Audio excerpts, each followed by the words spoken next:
Hello and welcome to Uncanny Book Club. I'm Isaac Vaderspiel, and joining me today is my co-host Adam Ward. I am, well, firstly, hello everyone, and I'm going to just get right out the gate and say my review number right off the top, 9 out of 10.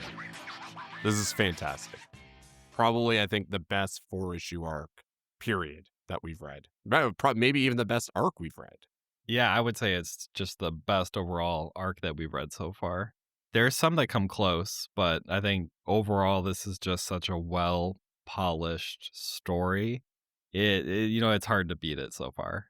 I really want to give the flowers to Chris, to John, Terry, and everybody else who's been involved on this creative team, because I nitpick, like, as I've come to learn. I can find the very small things that I just pull the thread on, and it was really difficult for me to find things to complain about in these issues.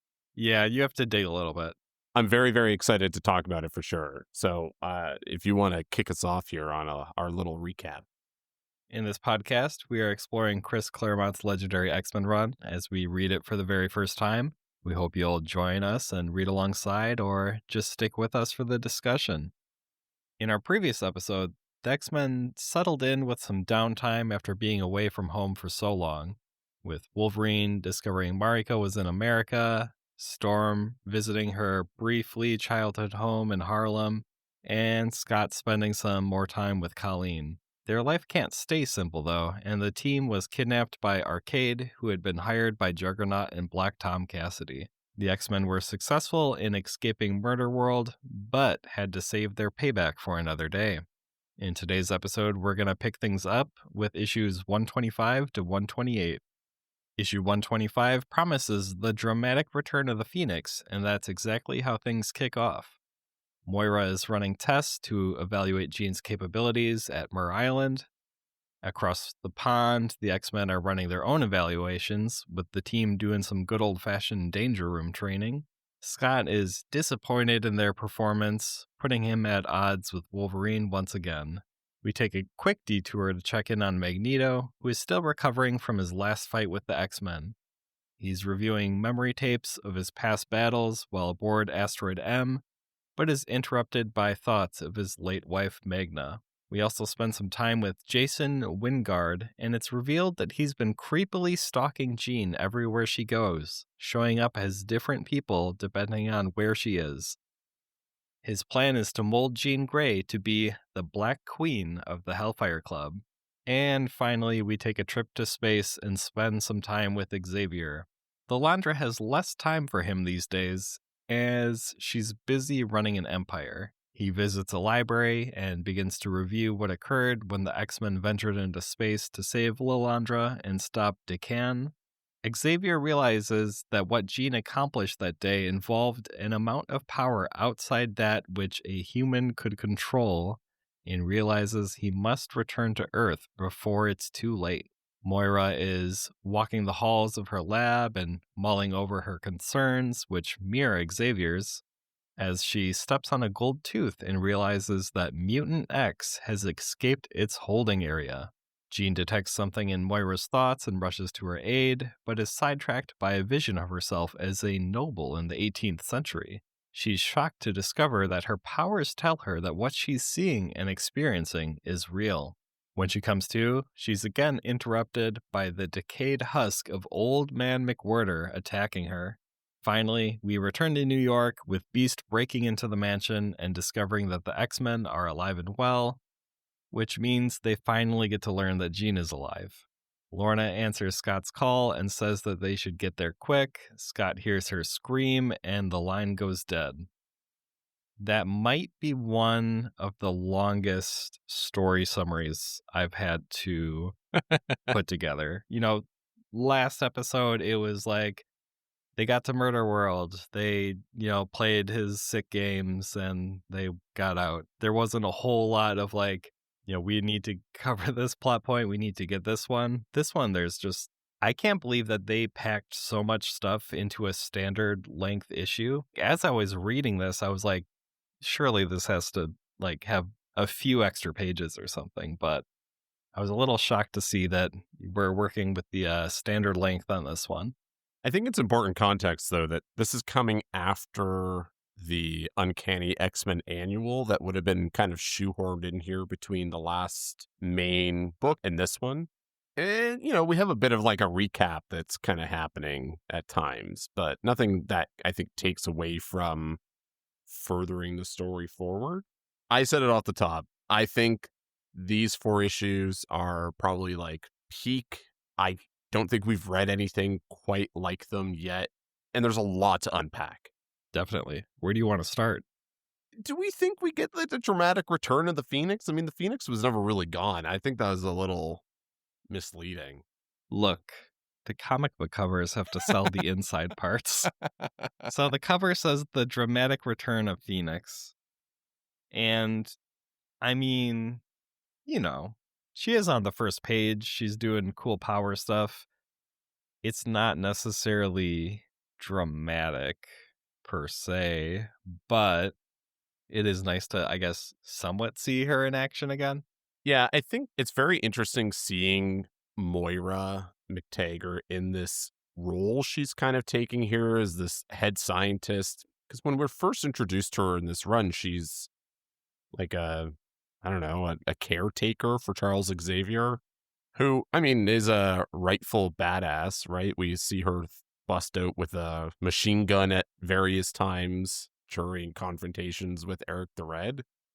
And here she's in an entirely different role that, for me, I think suits her much better. She's an intelligent woman. She's providing Jean with insight into her powers, like really trying to get to the core of, what's going on with Jean. Could have really been the title of this book, is what's going on with Jean. There's something happening with her. This Phoenix power nobody understands, and we're beginning to pull back the layers to discover that not everything is what it seems.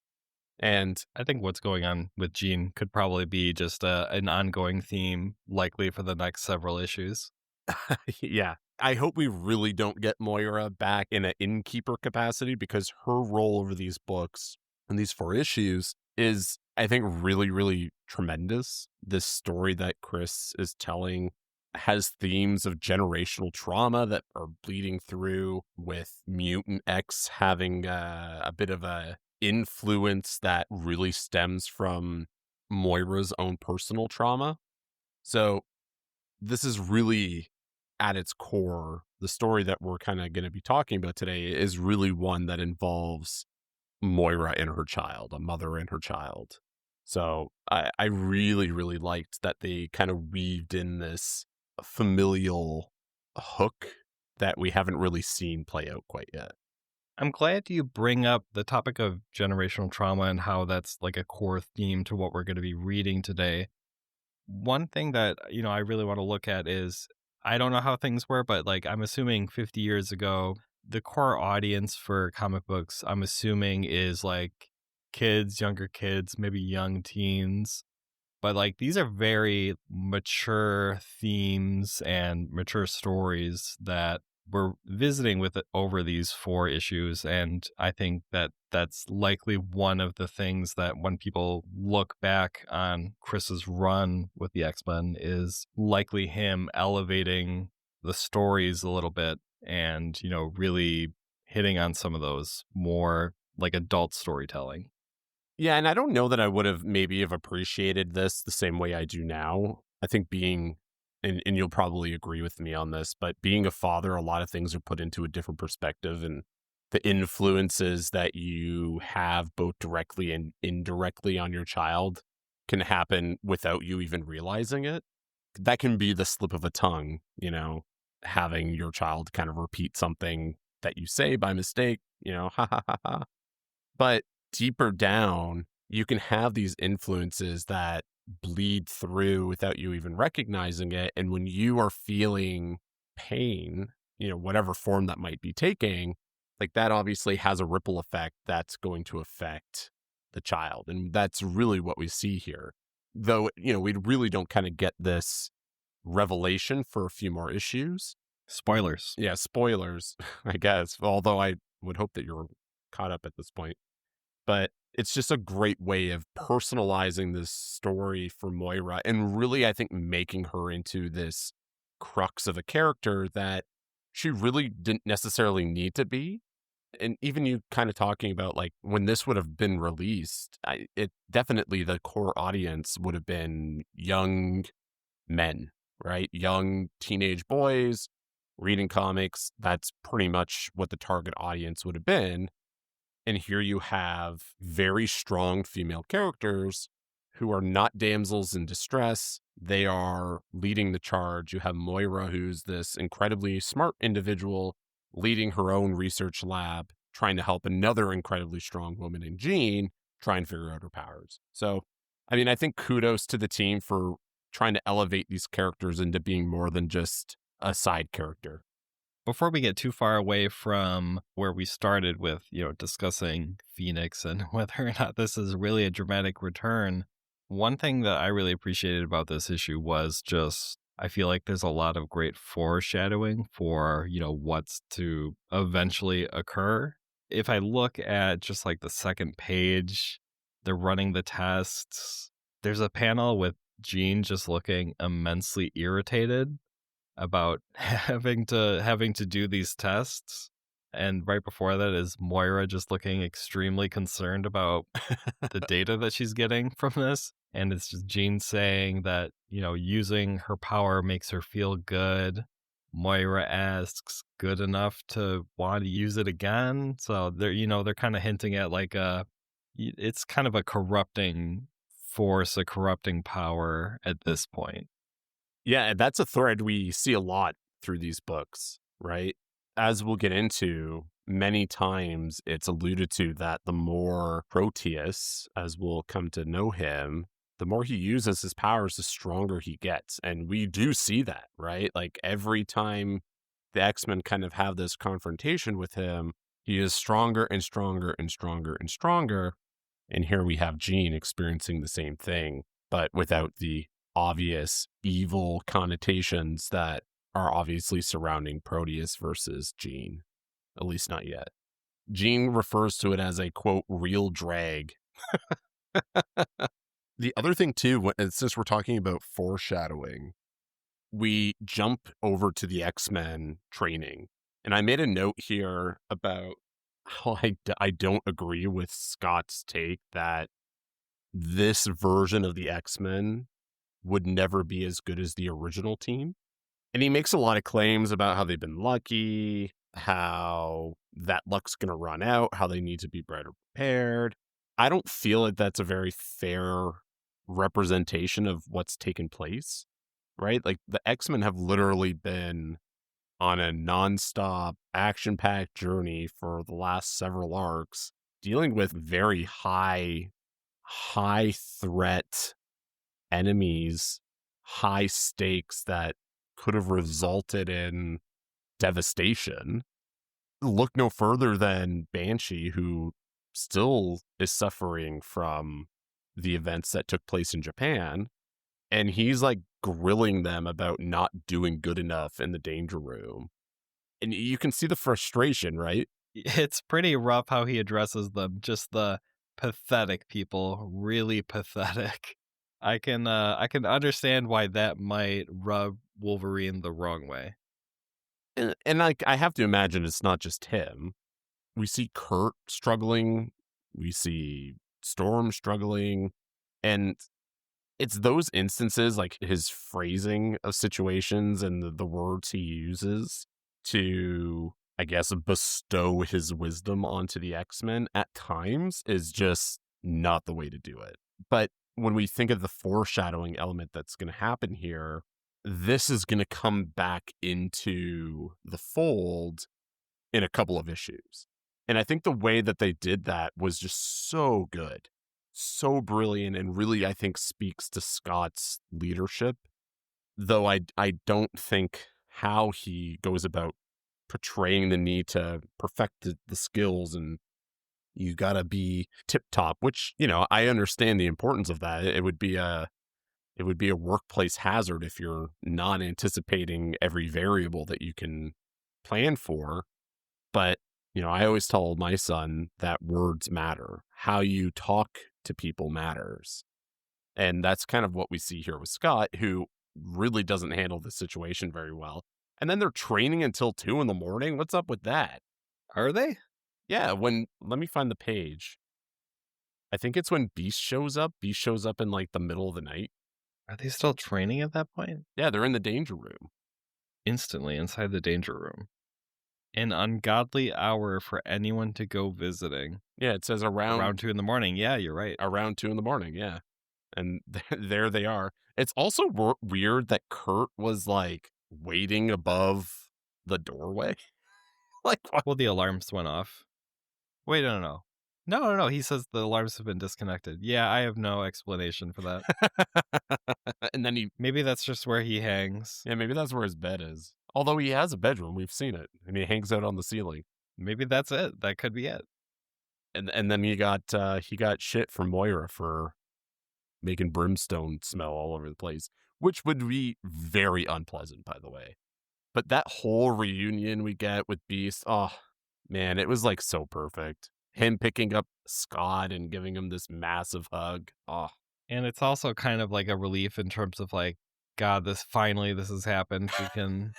They're reunited. We're going to get everyone together. Everyone's going to be on the same page. No one is dead.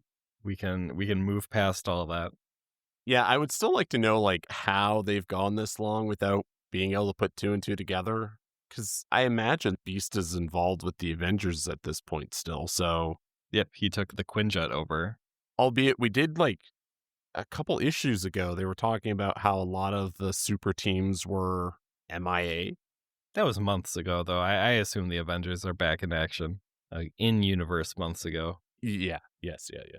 Anyways, I felt like this embrace with Beast really showed their brotherhood, and it was really wonderful, I think, to finally see that reunion take place on the pages. Not to dwell too long on it, and I agree with a lot of what you said about the Scott situation. The only contradiction I guess I wanted to make is when he says, I doubt you'll ever mesh as well as the original team, and I'm not sure that's the desirable goal anymore. I don't take it as him saying the original team was better or like more powerful.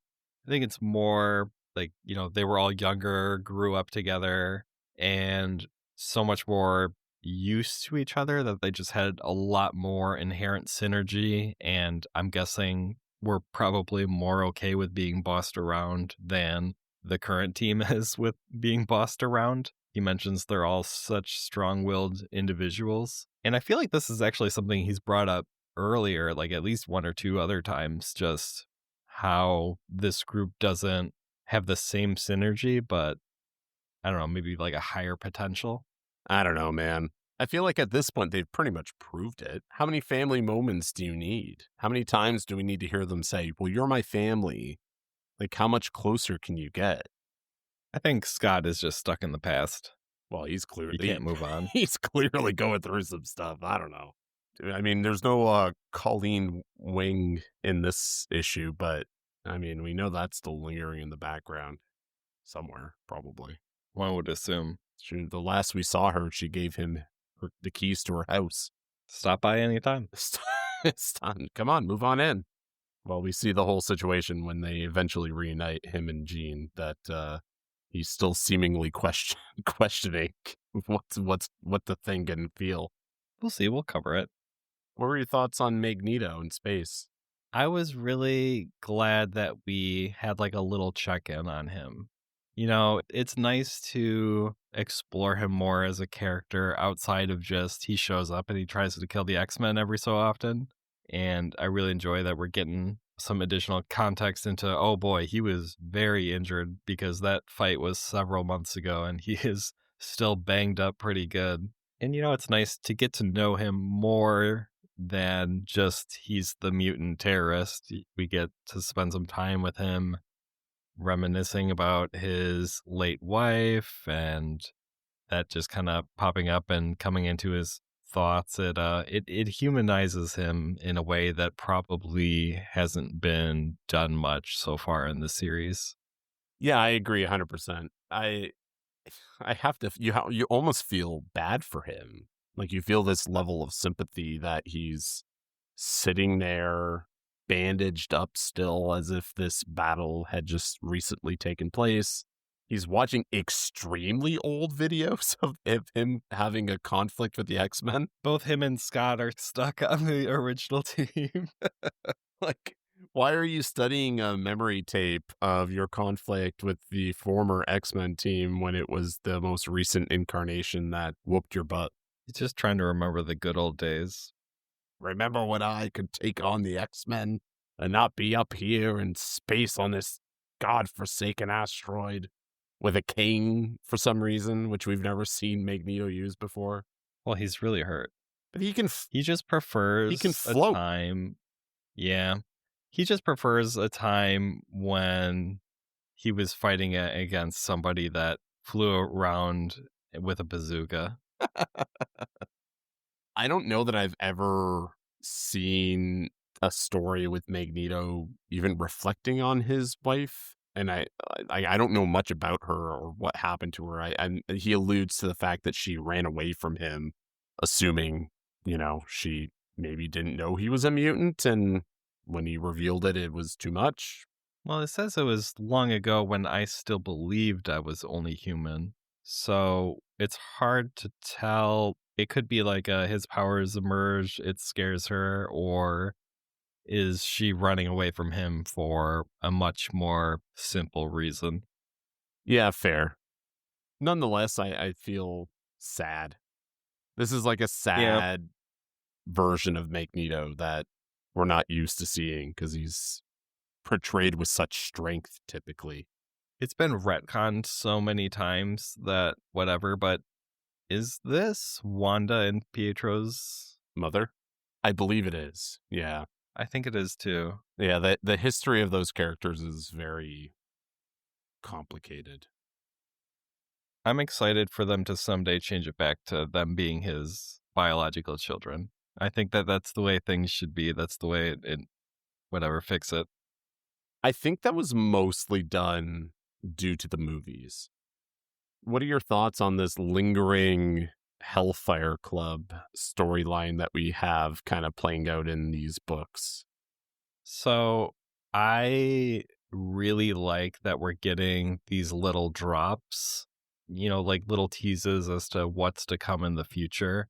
These 4 issues are very focused on this immediate story arc and spending a lot of time there, but we are still getting like a lot of these scenes of like, here's Jason doing no good stuff. Here's how he was messing with Jean, being just an all around terrible person. I think it's just the right amount of threads that they're dangling out there. And it feels a little different than, early on with like the Eric the Red stuff with he just pops up for like an issue and then is gone for 8 issues or something like that. It feels like it's going to be better paced. Feels like we're actually going to be doing things like continuing to spend time with this story and probably like the main story showing up sooner versus later. And I think, also Xavier says, "Oh, I gotta leave. I gotta go to Earth immediately." I feel like there's a good chance of him showing up sooner versus later as well. Yeah, Charles really feels like a fish out of water. He kind of has this look of a man who knows he goofed. And we kind of get this hint that Jean really needed Charles and needed him to step up and help her kind of deal with the situation of losing her friends, of dealing with this new power. And, people deal with grief in different ways. And Charles dealt with this by starting a new family and running away. It's essentially what happened. And so we're left with Jean trying to navigate this complicated situation, going to Moira and to other members of her ex family in Havoc and Lorna to really try to, I think, kind of fill the void that not only her believed to be dead friends have made, but also the void that Charles has made by just leaving Earth and all of his earthly problems behind him. It's nice to see him reconcile with the idea that he's made a grave error. And it's fun seeing him on this alien world. His new love is tied up being a queen, and he's left to be a consort who is basically studying in a library, trying to figure things out. Also feels bad. They have all this massive technology that exists. You can fly through space, and here's Charles still in a wheelchair. Feels bad. Yeah.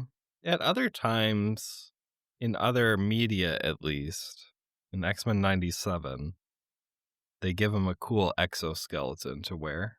He walks around being menacing. I was reflecting on this while we were talking earlier.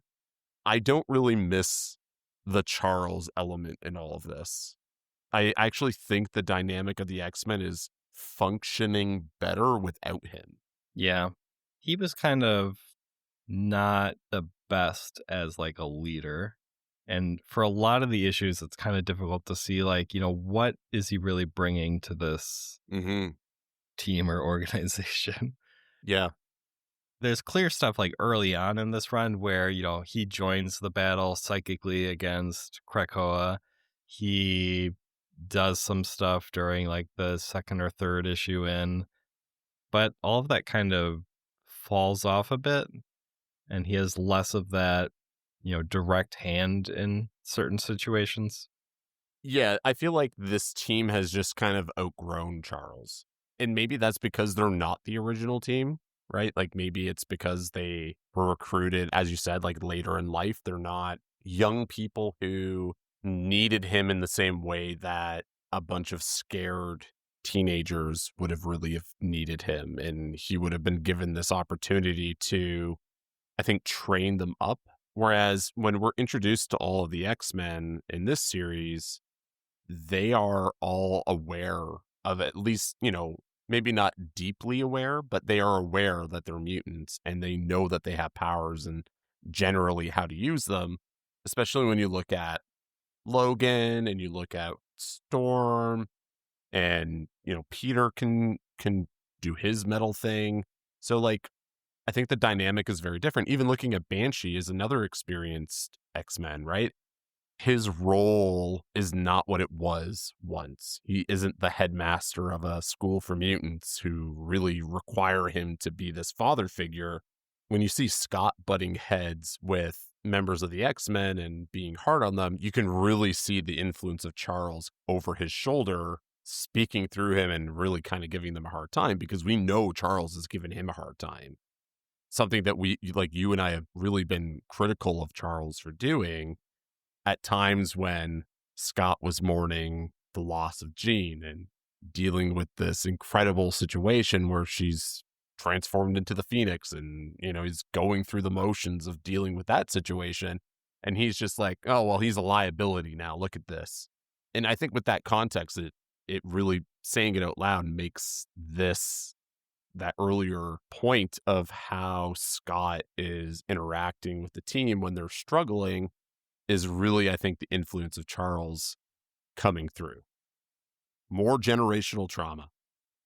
The only other thing I have for this issue is I like that at the start, Moira testing Jean, I like that we've looped back around to inspect what happened during her and Magneto's confrontation together, where, like right before that, she just stopped reality from being destroyed by the neutron galaxy and was like this huge cosmic power. And then, like a few weeks later, loses to Magneto in a fight. And I like that we get a little bit of an explainer as to why that occurred. And, Moira believes that like a instinctive psychic circuit breaker, I believe is how they describe it, engaged within Jean, cutting her power back from that cosmic peak to a level that she's able to actually cope with as a human. Yeah, that's a very good point. It's very clear that there's more than meets the eye in the characters. She can turn into a car. it's nice to see that the characters are starting to kind of put two and two together. And you're almost like screaming at Moira to like just talk to Jean and tell her what you found. She like needs to know what's going on. No, it's best to just, bottle these things up inside, hold it all in. Well, of course, we're getting, as she's kind of having this train of thought, she's whatever. I have to go talk to Jean, but then, the whole mutant X The old escaping, gold tooth. the old gold tooth being the only thing left behind. R.I.P. Old Man McWhirter. Yep, he was not a nice person. It's probably the best way of putting it. I'm extremely concerned looking at just the timeline of how long we've been recording. I don't think that getting through all 4 issues is possible. I mean, we can have like a 2-parter. I think it may break down to be like that. We'll see how it goes. Yeah, we might fly through the other ones. Well, maybe not. Issue 126 begins with the X-Men coming in hot in the Blackbird, irritating more Scottish boat owners. They arrive at the scene and discover an unconscious Lorna and the corpse of Angus McWhirter. R.I.P. Nightcrawler and Colossus meet up with Havoc and Jamie Madrox, and eventually succeed in convincing them that the X-Men are alive and to stop attacking them. Scott finds an unconscious Jean. She briefly wakes and mistakes his identity, saying, "Jason, I knew it was you," confusing Scott immensely. Eventually, everyone assembles, and Jamie fills the X-Men in on what happened after their phone call cut out. One of Jamie's dupes tackled Mutant X, but was then taken over by him, and he escaped. Moira preps a rifle to join in the hunt and reveals that Mutant X is her son. Mutant X comes across Jason Wingard, but notes that his psychic shield is too strong, so he finds a different victim instead. While searching for Mutant X, Phoenix once again has another flashback, seeing herself in the 18th century. This time, the vision also includes Jason. The two are on horseback, following hounds in a hunt. They arrive for the kill, but the prey is a man dressed as a stag. Jason compliments Jean on her idea to hunt a man instead of beast and offers her the dagger for the kill. Her madness fades, and she finds herself at the husk of one of Mutant X's victims. Wolverine successfully tracks down Mutant X, who attempts to overtake him. Luckily, metal happens to be one of his biggest weaknesses, and instead Wolverine and Nightcrawler attempt to stop him. Mutant X renames himself to Proteus, which is good because I'm really sick of saying Mutant X. And he bends reality, and their lives get weird and trippy for a little bit. Storm comes in to aid, but her reality is bent as well, and she ends up crashing into the ground. The issue ends with Proteus getting closer and closer to Storm, fighting against a gale she's called to try and keep him at bay. I was just thinking, it's been a while since the X-Men have destroyed some sort of vehicle. Did they do that in this one? Yeah. Well, not in this issue. I think they destroy You're just saying they're due for one. Yeah, they're just due for one. I mean, we have this interaction with the fisherman on the boat. Very angry. "You tin-plated twits, you almost capsized us." They don't mince words, those Scots. I felt like the scene of the X-Men arriving at Mur Island was just so well executed. It was like choreographed by Scott, right? We're sending in Colossus first to just kind of drop in. He's just like a bullet being shot out. And then we see Kind of sucks that they're going to have to replace that roof. Well, I don't think they're not really worried about those things, I guess. That stuff's expensive. Yeah, that's like a multi-million-dollar research facility, I imagine, anyways. Test mutant powers, I don't know. There is a funny panel of Wolverine holding on to Aurora as they fly down, and looks like he's holding on for dear life as she brings him down. It was just a really fun sequence with all of them kind of making their way down to Mur Island. It is nice to see a good plan come together. Banshee has to take the stairs because he can't fly right now. Yeah. He's still suited up, though. I mean, the enemies don't know that he doesn't have his powers. May as well look the role. And I imagine his outfit probably provides him with some form of protection. I mean, protection in the form of the gun that he's got at his hip right now. I have to say, I really like that Sean is still as involved with the team as he is. I think it would have been very easy for them to just leave him at the X Mansion, and that didn't happen. He's there on the ground. Obviously, he has the relationship with Moira, so of course he wants to go and make sure she's doing okay. But It's been a long time since she thinks he's dead. yeah, that's a very good point. It's been a really long time since they've talked to each other and, established that, like, we still dating. It's odd that he wouldn't have phoned her, like, at any I think point in he time. did try. I think they brought it up in, like, one of those earlier issues where they were like, huh, no one's answering the phone. These were different times when not everyone had cell phones. It's way easier now. Well, and we did see Scott have to go and restore the phone service, the X Mansion. That's true. That took a long time. Bureaucracy. Gotta probably pay the bill to turn it back on. But I think him being there really, for me, as somebody who wasn't really exposed too much to Sean Cassidy, I've really come around to liking him. I think he provides a lot of experience and levity to the team. And I think even more so now with this lingering injury that really brings a lot of depth to his character. He's not just a power on a piece of paper. He's contending with this injury that has fundamentally changed him. He's not as strong as he once was. He can't fly. He can't really be part of the team in the same capacity that he used to be in, has really kind of taken on a bit of like a man in the chair type of role while still being actively involved with the team.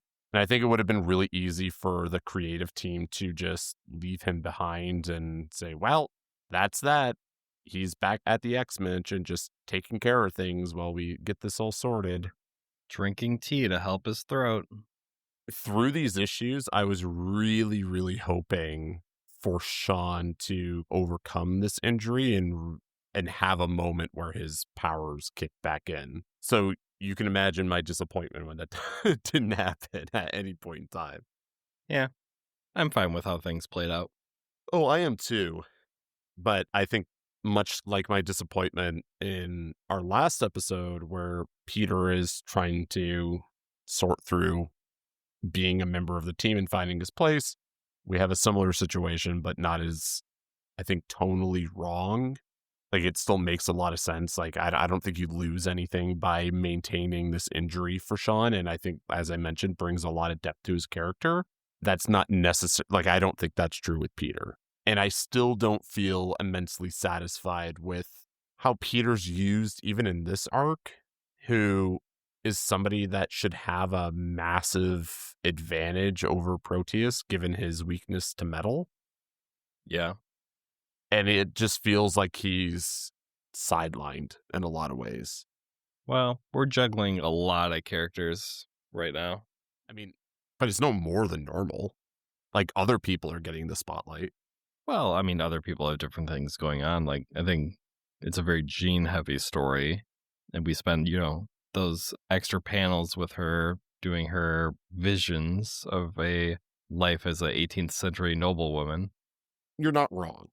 I just think you have two members of the team that have metal involved in their power set, but you're really just using Wolverine. I liked how they use Wolverine in here. Like, he's still hot-headed. He's trying to, I think, kind of like deal with this problem of, especially after getting reamed out by Scott. Like, I think in some ways is trying to prove himself. And you have this lingering threat of Mutant X, and they don't quite yet know the extent of this threat. And I thought about this while reading the book. I think Proteus is probably the deadliest character that we've seen, right? Like, the most on-panel kills. I would say so. I can't think of anybody else who's claimed as many lives as he has. He runs through quite a few people in these few issues. At other times we can kind of like infer, oh, this, destruction, maybe there's some like sideline casualties, but there's a lot of, X-Men fighting people in more remote situations. And this one, it really is just like a very directly like Proteus kills that person and that person and now this person. He's just really jumping around. Yeah, as I guess his power set doesn't really provide him with a body. Yeah, he burns through I would assume he like burned through his original body and now he just keeps jumping hosts and burning through them as well. We see this interaction between Jason and Proteus like a little bit, Very briefly. very briefly, where he's tried or I think attempted to take control of Jason's body, and he's basically protected with like a mental barrier that prevents him from doing anything. I think speaks to Jason's power level himself. Like I think he's in control of himself and his powers probably in a more mature way than even the X-Men. Because like you would imagine that even like somebody like I guess like Jean probably would have this ability because we don't really see Proteus capable of taking over Phoenix. Similarly, I imagine like Charles would probably be a big challenge for him as well. Although we continue to kind of like get this thread of, oh, the more he uses his powers, the stronger he is. And it's interesting to just see that they're like really hinting at the power and capabilities that Jason holds, which I guess is like reality warping, right? Like that's kind of like what it is like Yeah, Proteus is a reality warper. well, and I think Jason is as well. In maybe not as to the extreme as him, but like he can make illusions, I think is basically what it is. I don't think that's really reality warping though. This is just like psychic stuff. Yeah, that's true. That's very true.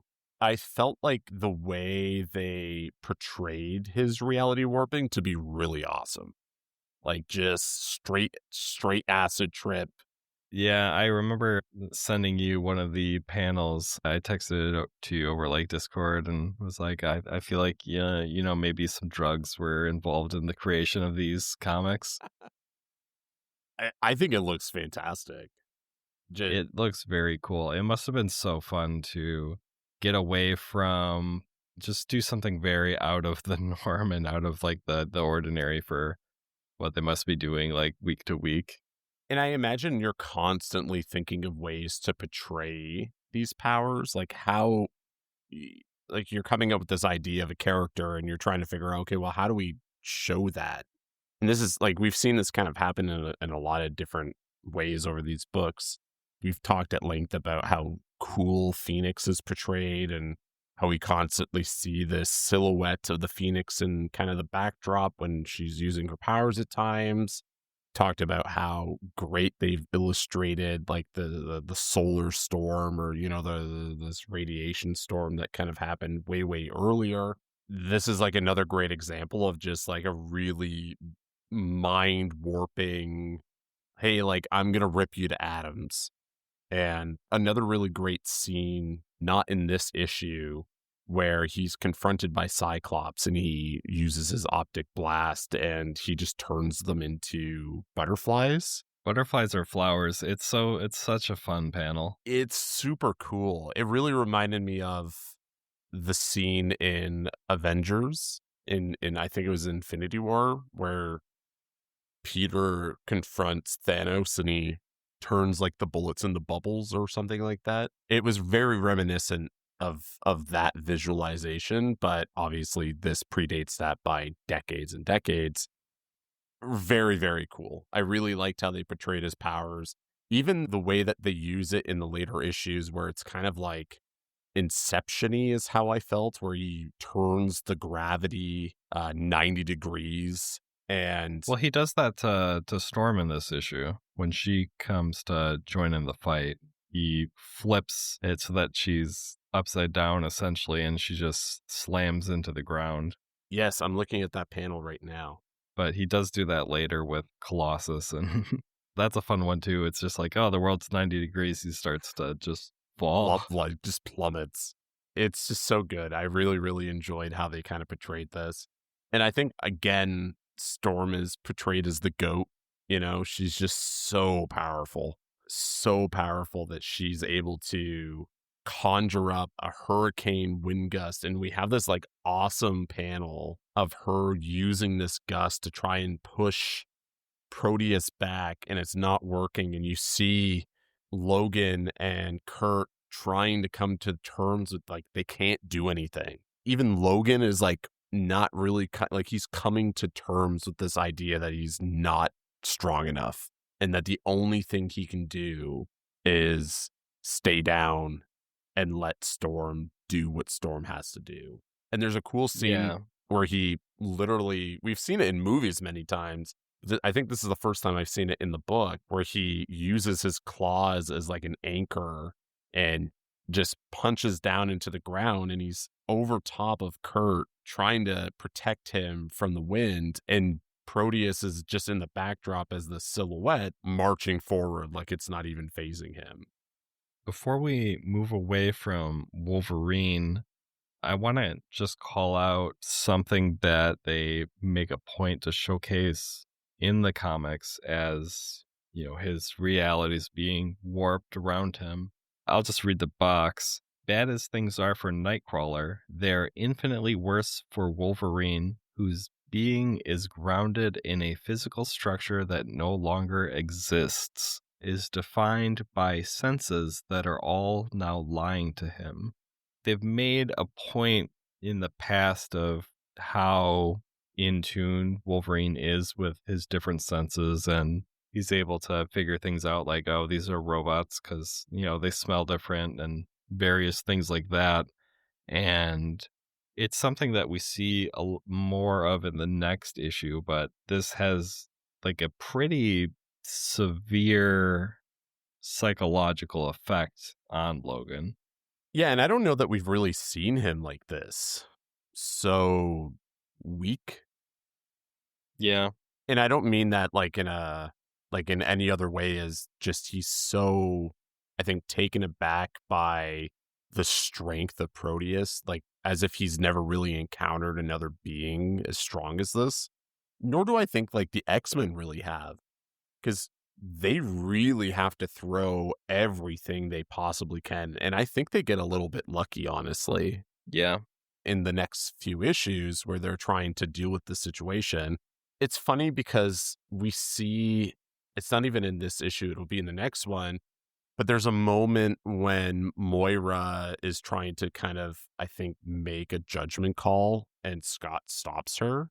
And we can talk about this more when we get there, but they are at their limit and are trying to really find an opening to turn the tide, and they just cannot get it done. And we see the three members of the X-Men here all struggling to just be any sort of effective against Proteus. Well, we ended up having too much to talk about, so that does it for this episode of Uncanny Book Club. Thanks for listening, and we hope to see you next episode, where we'll continue with the Proteus arc and discuss issues 127 and 128. Bye, everyone. Thanks for tuning in to this episode of Uncanny Book Club. If you enjoyed this podcast, don't forget to subscribe, leave a review, or share with a friend.